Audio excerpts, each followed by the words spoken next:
Assalamualaikum warahmatullahi wabarakatuh. Rekan-rekan pemirsa, kami dari tim Santri Tingkir, bagian dari Majelis Al-Husaini Cirebon. Pada saat ini kami ingin menyampaikan wawancara dengan sahabat-sahabat kami di Santri Tingkir. Yang pertama saya perkenalkan dulu dengan Mas Eka ini, kemudian dengan Mbah Taufik, ini santri yang senior, yang sesepuh kita di Santri Tingkir. Kemudian saya sendiri dengan Ibnu. Malam ini kita akan ngobrol santai, bincang-bincang tentang apa yang telah dilakukan oleh teman-teman dalam menangani berbagai permasalahan yang oleh masyarakat atau oleh tetangga dan teman-teman yang telah disampaikan ke Santri Tingkir di majelis ini untuk minta bantuan, baik itu pengobatan, kemudian permasalahan bagaimana keadaan warung ataupun jualan. Tapi pada saat ini kita akan fokus kepada masalah pengobatan, yang mana sudah dilaksanakan oleh sahabat-sahabat kita, teman-teman kita ini beberapa kali mendapatkan keluhan dari masyarakat tentang sesuatu penyakit atau suatu gangguan atau serangan, baik itu dari sisi medis maupun non medis.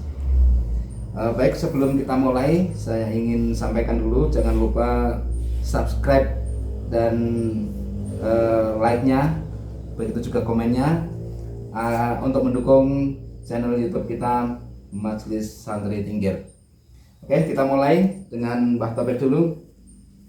Assalamualaikum Mbah Taufik. Waalaikumsalam warahmatullahi wabarakatuh. Bisa diceritakan Mbah Taufik sudah menangani kira-kira berapa keluhan yang disampaikan ke Majelis Santri Tingkir ini?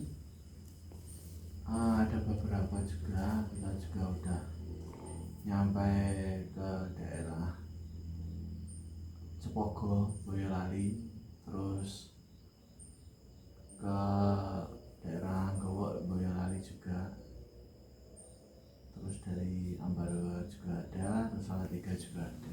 Oh gitu ya, jadi lintas ini ya, lintas kabupaten ya, dari Boyolali, Iya. terus dari Kabupaten Semarang dan Salatiga. Bisa diceritakan salah satu saja gangguannya seperti apa itu Mbah Taufik? Kita itu sebenarnya kerjanya kerja tim. Kalau seandainya nanganin orang sakit, kalau udah itu parah, kita kerja tim, terus kita datangi. Itu maksudnya gini Mbah, itu yang kita datangi ini satu dulu aja ya, yang di mana nih, yang di Boyolali ya? Yang di Boyolali, yang Itu, di Candi Petak. itu kan dari bapaknya atau dari itu bapak ya, dari bapaknya, ibu ya, itu menyampaikan ke Santri Tingkir untuk minta bantuan gitu Mbah ya? Nah, seperti itu. Itu kaitannya dengan apa Mbah? Sakit atau apa Mbah? Sakit itu karena mungkin keilmuan, soalnya yang bersemayam di nenek itu umurnya sekitar 100-an lebih. Oh sudah sepuh bener ya. Benar. Yang dirasakan apa Mbah? Nggak bisa tidur, terus ngunyah sendiri. Oh gitu. Kemudian apa yang dilakukan oleh Mbah Taufik dan timnya, termasuk Mas Eka berarti timnya ya? Iya, Iya. Mas Eka. Apa yang dilakukan pertama kali Mbah? Pertama kali kita sebenarnya mengeluarkan duit semua, yang goib-goibnya yang ada semacam gorila umur 100-an tahun, terus ada ular naga juga umur puluhan tahun juga. Iya. Sebelum dilanjut Mbah, itu kok bisa tahu ada gorila, ada ular naga? Berarti dilihat dulu, dicek dulu gitu. Dicek dulu di tim kita itu ada tim mikroskop ibaratnya ya, kayak anu lah. Itu berarti bahasa umumnya di Terawang gitu Mbah ya? Nah. Ya nggak di Terawang, ada saudara kita yang bisa lihat Ini yang Modik, bisa lihat ini Mas Eka ini. Mas Eka. Iya. Bisa diceritakan Mas Eka bagaimana itu bisa dilihat itu Mas Eka? Sebenarnya awal mula itu dari pas wakian, pas pengajian itu malam Senin, malam Senin dapat WA, dapat kabar kalau ini ada orang minta tolong. Nah, pas itu saya cuma lihat ada dua yang kuat memang, yaitu gorila sama naganya itu. Lalu dari situ kan memang dibersihin dulu karena ya sepuhnya itu neneknya itu memang banyak sekali dari keilmuannya. Waktu itu kita bersihin di majelis, tapi kita lupa bahwa ada yang lebih kuat. Nah setelah itu saya pulang sama Mbah Topik, sama Bapak, sama Pak Rizal juga pulang sampai rumah. Itu goibnya ngikutin sampai rumah. Sampai rumah ngikutin. Akhirnya Mbah Topik pagi ini kalau nggak salah siangnya, kalau pagi kesini saya cerita kalau tadi malam diikutin, akhirnya dirantai. Dirantai di atas rumah nenek itu. Itu gaibnya itu berasal dari mana Mas? Maksudnya dari ilmu, dari khodam atau dari? Itu yang pertama ya. Yang pertama naganya itu memang dari keilmuan. Memang dari murni keilmuan si nenek. Berarti neneknya itu dulu waktu muda atau waktu zaman dulu mencari ilmu gitu ya. Mencari ilmu, mengamalkan lah mengamalkan seperti ilmu. itu. Jadi begini saudara-saudara sahabat pemirsa, kalau zaman dahulu mungkin karena untuk keamanan diri atau untuk keamanan keluarga, memang pada umumnya orang-orang dahulu itu banyak memang mengamalkan ilmu-ilmu untuk membentengi diri. Mungkin begitu Mas ya? Mungkin. Ya. Kemudian lanjutnya setelah itu ditarik di lantai di atas rumahnya Simbah itu, kemudian tim meluncur ke sana gitu. Ya, hari Seninnya. Hari Senin meluncur ke sana. Meluncur ke sana, kemudian ke tempat mbahnya itu untuk kemudian dibersihkan dan dicoba untuk intinya kan disembuhkan gitu Pak ya. Dengan cara mengeluarkan apa yang mengikuti mbahnya itu gitu. Nah itu metodenya gimana Pak Mbah Topik, bisa diceritakan itu? Sebelumnya itu kita medium dulu. Oh pakai mediuman ya, pakai mediuman. Cuma mungkin kemarin itu nggak didokumentasi aja. Nah terus kita masukkan ke medium.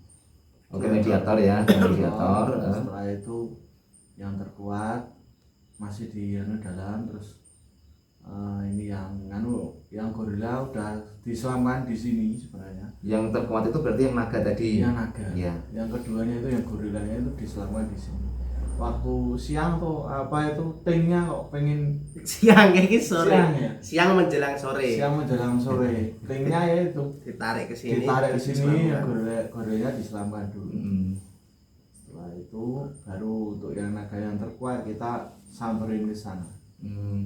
Berarti naga itu kenapa nggak ditarik sekalian ke sini Mbah pas waktu narik gorila itu? Soalnya ini kalau kita nggak ke sana takutnya nanti efeknya ke neneknya itu bisa itu. Oh berarti ke raga neneknya itu ya? Bablas istilahnya seperti itu. Oh gitu ya. Sukmanya itu. Ya mete meninggal lah. Ya.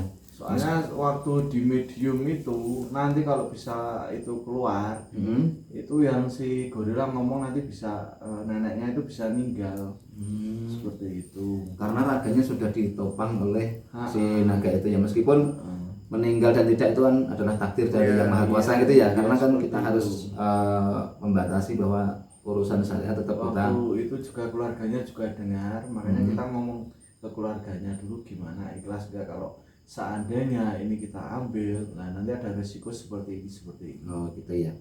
Jadi kita juga disetujui oleh keluarganya. Setelah itu pihak keluarganya setuju, udah mengikhlaskan, terus kita baru bekerja tim gitu. Setelah ditarik, diselamkan itu kemudian dibuang naga dan gorilanya itu Mbak, gaibnya itu? Enggak, kita nganu dulu, kita pagerin dulu, ada bagian nahan, terus ada bagian lihat ya, kira-kira roh semuanya ikut ketarik enggak, ikut gantol atau enggak, ya itu kita tarik. Setelah itu baru di luar kita muslimkan di luar seperti itu kan. Alhamdulillah bisa muslim. Sekarang kabar neneknya itu gimana? Alhamdulillah neneknya sehat, terus kita sambungan dengan yai. Sekarang udah bisa sholawatan terus nenek. Sholawatan Jibril. Dalam umur 104 ya. Dalam umur 104 tahun itu. Alhamdulillah. Padahal kemarin itu neneknya itu sering ngomong sendiri, gedor-gedor itu kamar. Sekarang udah sholawatan. Oh gitu ya. Alhamdulillah. Satu permasalahan yang datang minta pertolongan, minta bantuan di Santri Tingkir dapat diselesaikan. Kemudian cerita yang lain selain dari ini, dari mana lagi Mbak? Banyak. Satu-satu. Sekali. Satu-satu. ruqyah itu ya. ruqyah masal. Oh, itu di desa mana Mas? Di- Mas saya ganti sekarang biar agak ini gantian. Di Gawok. Di Gawok itu ikutnya kelurahan Ngargologo, Yeah. Ngampel, Kabupatennya Boyolali gitu ya, di lereng Gunung Merbabu, Sampetan, kelurahannya Sampetan Mas itu. Itu gimana ceritanya? Bisa ada ruqyah masal itu ada permintaan atau kita datang aja ujuk-ujuk bikin pengumuman mau mengadakan ruqyah gitu? Ada permintaan dari teman-teman. Kan Oh, di sana gitu. juga ada jamaah santri Tingkir juga. Ya, Terus minta malam-malam tuh telepon. ya. Besok bisa ke desanya enggak buat itu ada acara rutin Oh, ruqyah setiap tahun menjelang puasa. Ya. Akhirnya kita diskusi sama tim oke bisa berangkat semua, akhirnya kita berangkat habis maghrib Itu alasannya kenapa kok minta ruqyah itu kenapa alasannya? karena ini saya jujur ya Mas, Iya. dari saya bertanya sama warga, Hmm. dari beberapa kali ruqyah itu nggak ada yang efek. Gitu. Sebentar, dari ruqyah itu maksudnya yang nggak ada efek itu ruqyah yang dilakukan oleh Majelis Santri Tingkir atau ruqyah yang orang lain maksudnya gitu? Dari orang lain. Oh, orang lain. Kan sebelumnya kan memang ada Hmm. ada ya ruqyah rutin gitu, tapi nggak ada efeknya. Ya, ya. Ya yang terakhir itu sama kita, tapi nggak kita bacain Al-Quran, ya cuma kita pakai metode yang sudah diajarkan Pak Yai, Hmm. itu langsung efek, Oh, langsung gitu. semuanya kena efeknya. Hmm. Dan paling pas posisi itu apa? Yang pertama semuanya keluar Ya. dari dukun, semuanya itu nyerang kita. Satu tim itu diserang semua, Iya. dukun.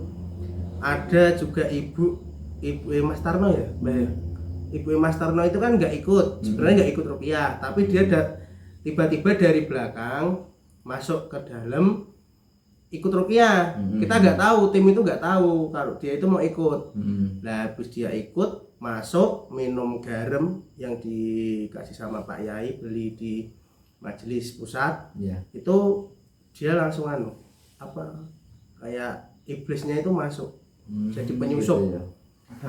Ada penyusup masuk lah, penyusup masuk ke dalam jasadnya ibu itu, terus rokmanya diajak pergi. Itu agak lama penanganannya karena ya mohon maaf itu ibunya ngedrop, posisinya ngedrop, energinya habis. Jadi memang butuh waktu ekstra. Tim Santri Tingkir pun juga waktu itu ngeluarin tenaga penuh ya. Cuma Ya. datang 5 kita waktu itu. Datang 5 orang pas itu. 5 orang lawan 30 orang. 30-an 5 atau berapa kurang tahu juga. Nah, sebentar sebelum dilanjutkan, saya akan sampaikan dulu ke pemirsa bahwa yang kita lakukan ini juga ruqyah syariah, tapi beda dengan yang biasa kita lihat di televisi misalnya ruqyah dengan dengan metodenya kita beda. Biasanya kan ruqyah dengan dibacakan ayat-ayat Al-Quran, potongan-potongan ayat kan seperti itu. Kita juga menggunakan ruqyah syariah, cuman kita metodenya beda. Metode yang diajarkan dari sanadnya Majelis Al-Husaini. Nah, kemudian sebelum kita lanjut, tadi kan ceritanya sudah sampai ke sana, sudah melakukan ruqyah massal ya. Sebelum saya lanjut, tadi kan sudah dilaksanakan ruqyah oleh tim lain, bukan dari Majelis Santri Tingkir gitu ya. Sebelumnya itu berarti ada gangguan di desa itu, ada gangguan, ada ada serangan dari dukun, santet atau apa gitu ceritanya. Kemudian masyarakat meminta untuk dilakukan ruqyah, dan ruqyah itu tidak ada efek yang ada mungkin, tapi tidak banyak ya efeknya karena ada serangan lagi, kemudian minta ke tim Santri Tingkir untuk melakukan ruqyah gitu ya. Kalau Saya klarifikasi aja ini. sebenarnya itu gini, enggak bukan dari dukun serangannya. Jadi sebenarnya dulu sering ruqyah, Oh gitu. cuma nggak ada efek karena itu tadi di dalam diri yang di ruqyah itu kan ya mohon maaf ada penyusup jin, iblis. Gitu. Jadi kayak mereka itu bolo teman sama dukunnya teman. Nah kita kan dari Majelis Santri Tingkir kan datang. Jadi dukunnya itu tahu Oh gitu. itu orang kesini mau bersih-bersih. Lah akhirnya Kan kita agak bolo, agak temen. Enggak temen ya, ya. Agak bolo. Oh, Jadi kita masyarakat, diserang gitu loh. masyarakat di sana itu sebenarnya sudah rutin mengadakan ruqyah ya. Memang nggak ada gangguan, Nggak cuma ada gangguan, oh gitu. juga kayak efek juga yang Oh dulu. gitu ya. Oh gitu. Terus cerita yang seru pas ruqyah itu ada selain ibunya tadi yang ngedrop, ada yang misalnya kesurupan atau apa kita ada Ya, nggak? itu Oh banyak. Banyak, yang kesurupan banyak ya. kesurupan banyak. Gimana Mbah pas datang sampai pulang ada kejadian Ya cerita apa? mencekam ya Mbah? Coba diceritakan. Iya kan, ada dukun juga, ibaratnya kita tuh nyuwun sewu, kita itu datang ke situ, ibaratnya mungkin dikira kita itu ngobrol-ngobrol situ, sebenarnya kita enggak, kita cuma dapat udara untuk bersihkan biar nanti puasanya itu Lancar gitu ya. kan, berhubung sananya mungkin beda ya, itu jadi dianggap musuh seperti itu. Itu yang datang dukunnya apa, yang datang maksudnya makhluk gaib utusan dukun atau apa itu? Yang datang itu utusannya dukun. Oh, utusannya dukun ya. Bolo-boloni dukun gitu ya. Ada Gitu iblis, ya. iblis seperti itu lah. Wah. Langsung nyerang terus jadi hujan petir itu. Oh, seru berarti lah ya. Seru sekali ya. Tapi kan pada akhirnya kan senang ya, bisa selesai, bisa apa ya, bisa membantu masyarakat untuk melakukan ruqyah ya, Iya. agar puasa bisa dilaksanakan dengan hikmat gitu ya. Iya. Ini cukup dua dulu apa mau dilanjut lagi? Yang Ada cerita lain? itunya aja itu kemarin tuh ya diomongin dukunnya berapa pakai Iya apa. apa? Iya. Dukunnya kemarin nyerang di sana itu 8 Mas. Terus semua ilmunya rawa rontak semua. Wih, itu ilmu langka itu ya, Iya. ilmu zaman dahulu ya itu. Itu ilmu terkuat se-Nusantara. Jawa. Oh, Nusantara malah. Se-Nusantara. Akhirnya kita ya itu Terpaksa kita terpaksa kita basmi. Berarti zaman sekarang masih ada yang punya ilmu ramalan tadi ya? Ya masih ada. Itu saya kira cuma ada di film-film zaman Ya, dahulu. ada. Ternyata ada ya? Ada. Itu kalau ruqyah kita, ruqyah yang di majelis itu bisa dipraktekkan Mas Eka, caranya seperti apa?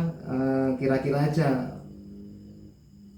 monggo Mbah Monggo Mbak Taufik bisa. yang lebih senior. Kita tuh nggak ada senior, semua itu sama.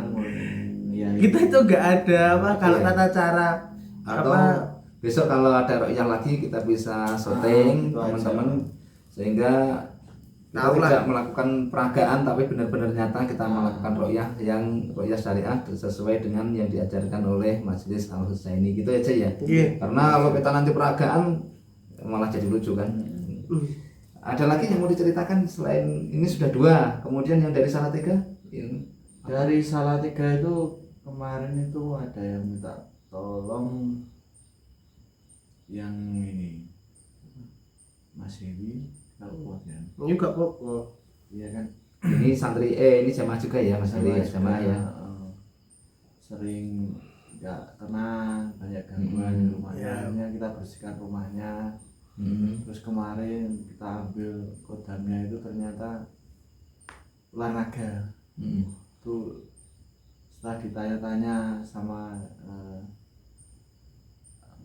Mas Eka, itu ternyata ibunya baru kelinda. Oh gitu ya. Istrinya, oh iya istrinya baru kelinda. Tadi rumahnya dulu, rumahnya tadi kan dibersihkan ya. Rumahnya. Itu cara membersihkannya gimana Mbak? Cara membersihkannya ya Sapu. kita sapu ya, gimana ya aku mau ceritanya. Nggak ada ini dipakai garam nggak atau langsung di Pakai garam bisa, pakai Zam-zam bisa. Zam-zam Bisa ya. Sisa-sisanya kita kalau misalnya nggak ada pas kita nggak bawa misalnya Ditarik aja. tarik aja. kita tarik aja gorengnya. Bisa dipraktekkan coba caranya. Nah, Bismillahirrahmanirrahim, dengan izin guru kami. iya. Saya mohon goib yang ada di rumahnya. Ya, Bapak Heri bin Fulan ketarik tangan. Allah. Langsung sini semua. Masukkan kita lingkaran, kita rantai. Ya. Setelah itu kita muslimkan. Kalau yang mau muslim bisa bisa apa ya? Bisa muslim. Bisa muslim, kalau nggak mau muslim otomatis meledak. Oh gitu ya. Jadi kalau sudah ditarik dan dimuslimkan dia nggak ganggu lagi maksudnya gitu ya.